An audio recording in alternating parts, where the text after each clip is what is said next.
अस्सलाम वालेकुम जी नाज़रीन। अज 31 अगस्त 2025 और हफ्ते का दिन और दिन के तकरीबन जड़ा 8 बजे ने। तो तुहाडे सामने दरिया सतलुज की ताज़ा तरीन अपडेट लैके हाजिर होया कि सतलुज के अंदर इस टाइम पानी अपना कहर बपा करता भी है और जगह जगह तो जोड़े बंद ने वो तोड़ चुका है।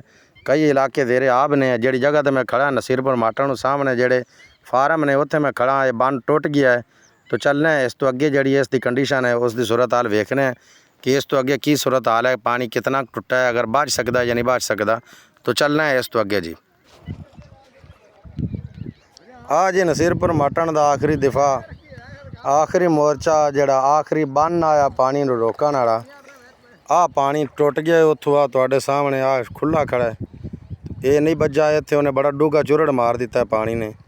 तो बंदे कोशिश करते थक करते तो वापस जाते पे ने हर कोई कि अपना अपना समान जड़ा उन्होंने क्लोज करने की कोशिश करते पे ने। पानी सिर्फ इतों ही नहीं, आओ अगू भी टुट गया है कि तुसी वेख रहे हो। सो आ सामने उत्थे भी टुट गया है। पानी आ ही इतना गया है कि ये पानी कंट्रोल करना बड़ा मुश्किल है। तो ये सूरत हाल है साढ़े इत्थे दे इलाके दी। तो जड़ियाँ अगलियाँ डारियाँ वाले बंदे ने, अजे तक कई बंदे अपने बाल बच्चे भी लैके विच बैठे ने, जबकि पानी कमरों के अंदर दाखिल हो चुका है। घरों के पानी है इस टाइम, और वो कर्मा वाले अपने बच्चे भी लैके उत्थे बैठे ने। फसलां तबाह, माल मवेशी सब रुड़ गया तकरीबन। पट्ठा चारा तूड़ी भी हत्ता के रुड़ गई। और इत्थे दी जिहड़ी ग्राउंड की सूरत हाल है इत्थों की मौजूदा मौके की वो है कि जी मैं जगह तो वीडियो अगे रिकॉर्ड करता आया वो इस तो अगे है 2 किले, और मैं हुण पिछे खड़ा क्योंकि पानी ज़्यादा है। वो पानी की वजह तो हुण मैं पिछे खड़ा। आ जिहड़े दाई सुक्या है अगे, इन्होंने पानी हुण इंटर होंदा भी है, दाई बरिंदे पे ने। तो आ नसीरपुर माटन जिहड़े अगे सड़क आँदी है, वो सड़क के उत्ते भी पानी गुजरते तो अगे थल्ले नूं लैंदा पिया। तो पानी की रफ्तार भी काफ़ी तेज़ है, पैर तकरीबन पटदा है। तो तकरीबन घंटे डेढ़ बाद ये नसीरपुर माटन दे विच पानी पहुँच जाएगा। बिल्कुल नसीर घंटा डेढ़ तो पहला निकल जाएगा, नहीं तो घंटे के विच पानी उत्थे पहुँच जाएगा। तो ये सूरत हाल है कि जोड़े इलाके अगे बच्चे खड़े आए वो भी हुण जेरे आब आ गए ने कि अल्लाह ताला रहम फरमावे कि जोड़े लोग अगू निकलते हैं पानी के विचों इत्थे आण दे सुक्के ते चढ़ जाते हैं।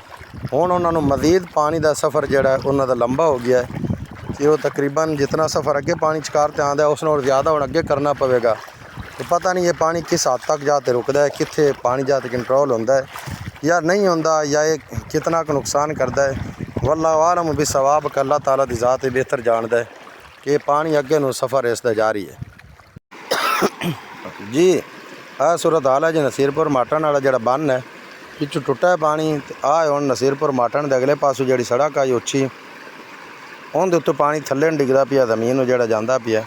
और इत्थे तकरीबन एक घूम मारदा जांदा जिवें जिवें जट पैंदा थल्लों जमीन पट पट ते। तो हाजी असलम रहमानी साहब उन्होंने दाइयां नूं सीधा ये तोड़ होया खड़ा है, एक इस तो अगू तोड़ होया खड़ा है। तो पिछे जिहड़े ने वो भी सूरत हाल जी बड़ी खराब जी हुई खड़ी है।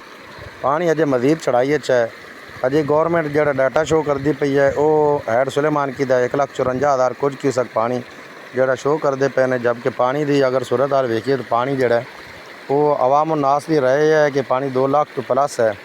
तो पता नहीं है क्या क्यों छुपाए जा रहे हैं आवाम के कोलों, तो आवाम नूं किस धोखे च रखते तो आवाम नूं जिहड़ा ना वो डोबा जा रही है कि अगे सुलेमान की हैड तो अगे अगे जिहड़ी तबाही मचदी पई है। ये इलाका वैद इलाका है जिहड़ा 2023 दे विच बच गया आ। अज उस इलाके में भी पानी पै गया है कि इत्थे हुण ज़मीनी रस्ता तकरीबन घंटे 2 दे विच ख़त्म हो जाएगा। जिहड़ा नसीरपुर माटन तो अगे रजवाए तक पानी तकरीबन फैल जाएगा। तो अजे तक मजीद पानी की तवक्को की जा सकती है। हुण मैं तुहाडे सामने डाटा शेयर करा कि गंडा सिंह वाले तो 2,53,000 पानी होया खड़ा है, और जिहड़ा 53 तो प्लस है। और जिहड़ा हैड सुलेमान की है उत्थों 1,54,000 है। और अगर इसनूं 2 लाख तक भी ले जाते हैं फिर तकरीबन फुरडवा नहर तक इस इलाका जिहड़ा साडा है इहदे विच गुंजाइश नहीं बचनी। तो अल्लाह ताला दी ज़ात हिफाजत फरमावे, रब खैर करे। अस्सलामु अलैकुम व रहमतुल्लाह।